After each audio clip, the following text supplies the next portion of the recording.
Hello, hello, and welcome back to our podcast. So, on this evening, I want to reintroduce myself to others.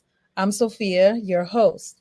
This evening, I am going to share some tips, highlights, things on self compassion. And so, when it comes to self compassion, I go back to this idea, in terms of recognizing the core messages that we tell ourselves, right? And so I absolutely want to quickly share with you in terms of, how we're able to identify negative core statements to develop a counter statement, right? Things that will substitute for the negative messages that we tell ourselves. And that also, diffuse the whole idea of, just sitting in that space and not being able to, move forward.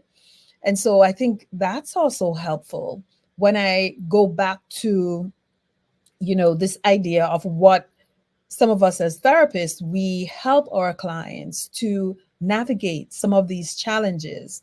So, real quick, I want to share, in terms of when we think of thoughts, we often say in the clinical space, right, as well, that you're not your thoughts, right? Thoughts come and go, feelings come and go. Feelings are often, or we can use, this metaphor in terms of the ocean. They're like ocean, they come and go, right? And sometimes you just have to ride some of those waves, right? And so I want us to look back to this idea of, you know, the insight that we have into some of these stressors that we navigate. So, one person, in terms of cognitive theory, if you're thinking about clinically, again, this is by no means any, you know, way for you to subscribe to any or one of these different tips that I'm sharing. This is simply for educational purposes. You know, as I've always said, this is not a substitute for therapy, but as a therapist, I want to be able to share with you uh, some of the things that our clients are able to find useful. So, Aaron Beck, he was a theorist in terms of the cognitive theory. So, in this vein, this is an insight focused way that emphasizing recognizing and changing negative thoughts, right? And so, or negative thoughts or belief. So, what he did was he used this intervention in terms of helping clients to manage their, stressors. So, this is what he found, that clients were able to use this tip in terms of uh, recognizing some of those negative core messages and as a way of distracting themselves. And what they would do is, to find a way how to counteract the negative core messages. So some of them you utilized the stop or method. And so with this, it was also helping clients to not just recognize the negative core messages that were, ineffective, so to speak, or they found it to be helpful in a way to recognize the negative core messages, but how, they could also pinpoint some of those thoughts that they had, and not just pinpoint the thoughts in terms of the shoulds, the coulds, the oughts. I thought about that and I smiled to myself because the moment someone says, I should, or you could have done that, why didn't you do that, right? Automatically, you may identify defense mechanism, even, and you want to be able to not judge yourself because when you're thinking about self compassion, one thing comes to mind. You know, we often judge ourselves. This is where we're not practicing being gentle to ourselves, right? And so some of those negative core statements could look like you're not good enough. You know, by now you should have. The moment again you say should, that's a judgment, right? And so when those things come up for you, or anyone for that matter, you begin then to, you know, practice these negative core messages in a way where it becomes habitual. So being able to recognize the negative core statements, this is what, you know, we're able to do when we come across navigating these different stressors. So, one, I would say being able to identify the connection between the negative core statement so that you can practice your self talks, right? So, in one instance, that may be, well, I should have gotten this hair color, or, I should have purchased this pocketbook or that outfit, whatever situation or scenario that may look like.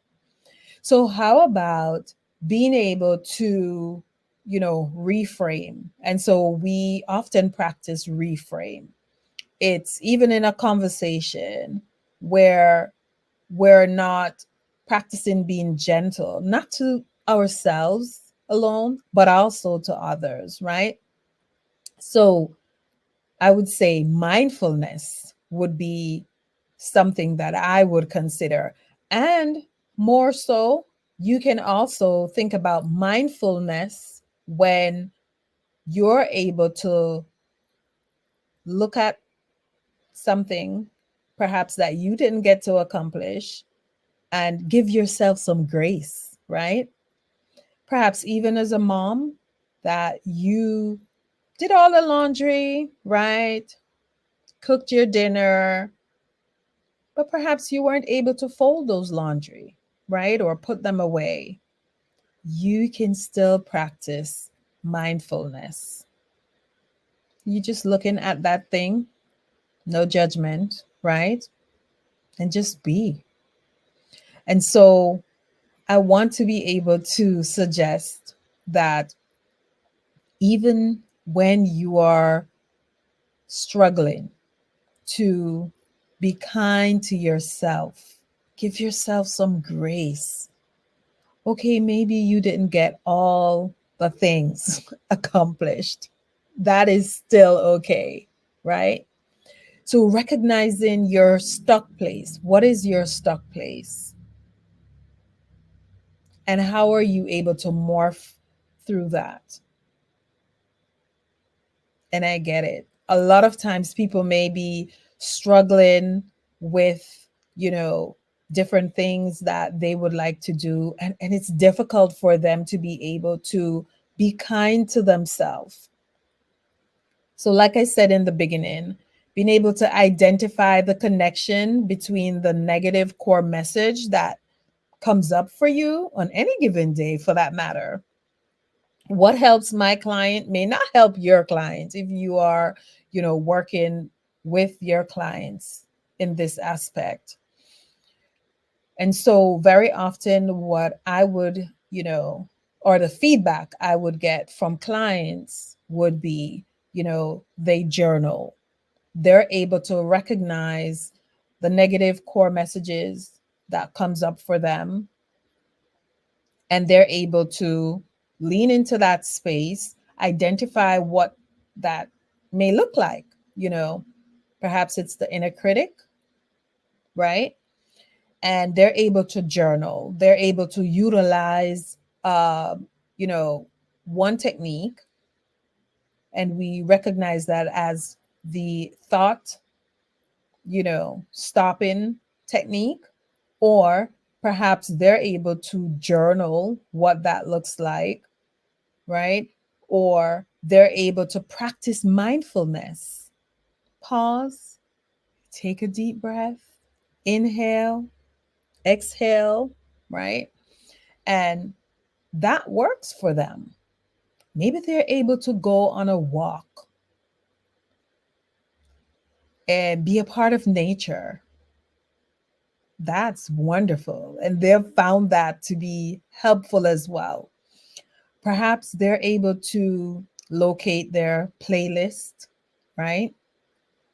And just sit for however long they choose to, and just be one with that.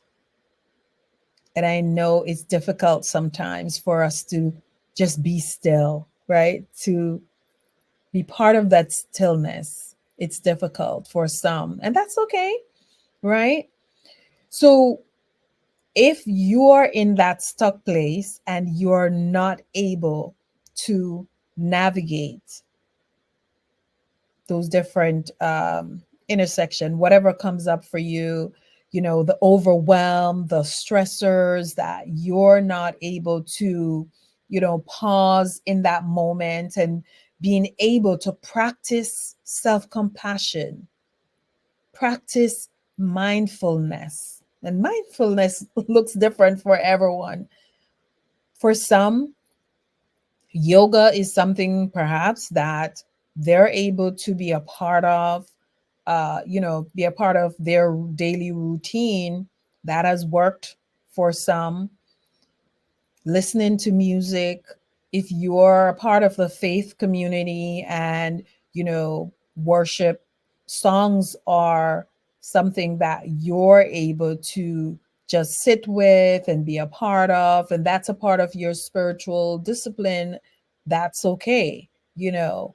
That helps you because it's the words, perhaps the words of the song that reminds you that you're good enough, that you're destined for greatness, right? It's a reminder of who you are.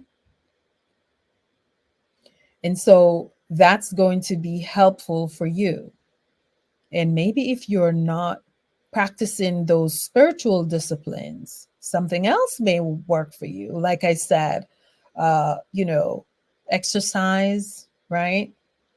Some of you might have gone to the gym, and when you're experiencing those difficult moments, when you're not able to feel what you feel because it's rather heavy, and to be able to work through it, not just push through it, you know, but to work through it. What is this? You know, the self-critic, being able to, remind your younger self of where you are right now in your season, that's going to be helpful. So just recognizing where you are, because we are all unique, right? We're unique. I can't live your life. You can't live my life. And so we're all unique, right? And so that's another way to be able to identify where you are on your journey of self compassion, your struggle, to be able to embrace compassion, to be able to embrace who you are, you know, your worthiness. And for some, you're able to pause when you're feeling as if you're stuck, and you're able to pause in your day, recognizing where you are on that journey, and to be able to, you know, what we call identify the negative core messages and to practice affirmations. And that may look like just simply standing in front of a mirror, and when that inner critic comes up for you, to be able to say, and this is where the reframe comes in, whatever that negative core message is. Let's say, for instance, that negative core message might say to you, you're not good enough, you're not worthy. You're going to practice that reframe to be able to disrupt that negative core message to say, I am worthy. I am a queen. I am the righteousness of God. I am just living my best life. Whatever it is that comes up for you, and you find that helpful, it's that reframe that we consider to be useful in that moment. It's that shift that takes place where you're able to substitute that inner critic, the negative core message, and even journal that. So it increases your awareness, it increases your insight in terms of where you are in your journey. And if you're also working with your therapist, then kudos to you, because this is where you're able to recognize your stuck place and process that in your therapeutic sessions, and process that in your journey. Because again, healing, it's not linear, right? There's no time frame on your healing. And that's where very often I come across those who feel stuck, because that inner critic reminds them that you should have been at this place or that place by now. This is where you're able to utilize self compassion to say, I may not be where I thought I should be, but I'm not where I was last week, a month ago. And this is where you're able to practice self compassion. You're able to give yourself grace, even if you're able to find one thing that you can compliment yourself. And I get it. This is where, you know, some are at a crossroad where it's difficult for them to find one thing where they can compliment others or compliment themselves, to say, go, Sophia. Good job. You go, girl. You got this, you know? So, and again, as I said that, I thought about humor. This is another way that you're able, another tip for you, where you're able to practice self compassion. Perhaps when you're feeling like you're at your stuck place, right? Watch a comedy.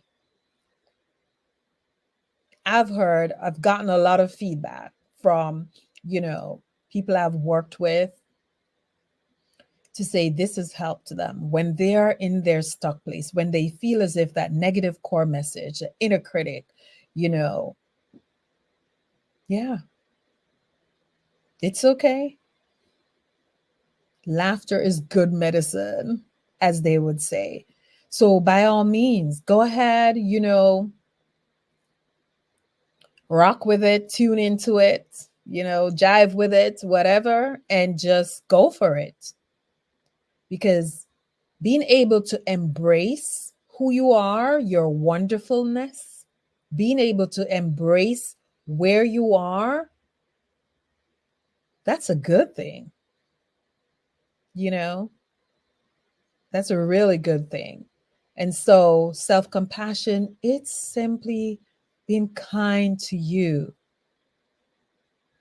being gentle with yourself, you know, high five yourself. You go, girl. You got this. Way to go. Good job. Practice in the mirror if you have to. That's okay. And sometimes that may look silly, but being able to embrace who you are, right? The silly parts, that's okay too. Normalize that, you know? So, again, this was a very quick, right, episode, but I just wanted to share with you. Be kind to you. Embrace you. You are enough. You are worthy. You know, you got this. Practice those tips. Again, it may not be some of the things or all of the things that you're able to, do all at once. But again, consistency is key. Compassion, courage, consistency, care. Yeah, absolutely. With all of those C's, you're able to see that at the end of that tunnel, there's light, there's hope, there's peace, there's joy. Two things can be true. You can still navigate and experience joy. You can still navigate and experience peace. You can still navigate and experience hope. Self compassion. Give yourself that grace. Practice mindfulness. Pause if you have to. Love on you. Take care of you. Be well. And guys, until the next podcast, I want you to be able to recognize where you were last year may not be where you are right now because you're still emerging, and that's okay. Have a good night, guys. And remember, like, share, subscribe so you will be a part of the first to know when a new episode drops. That's it for now, guys. Take care of you.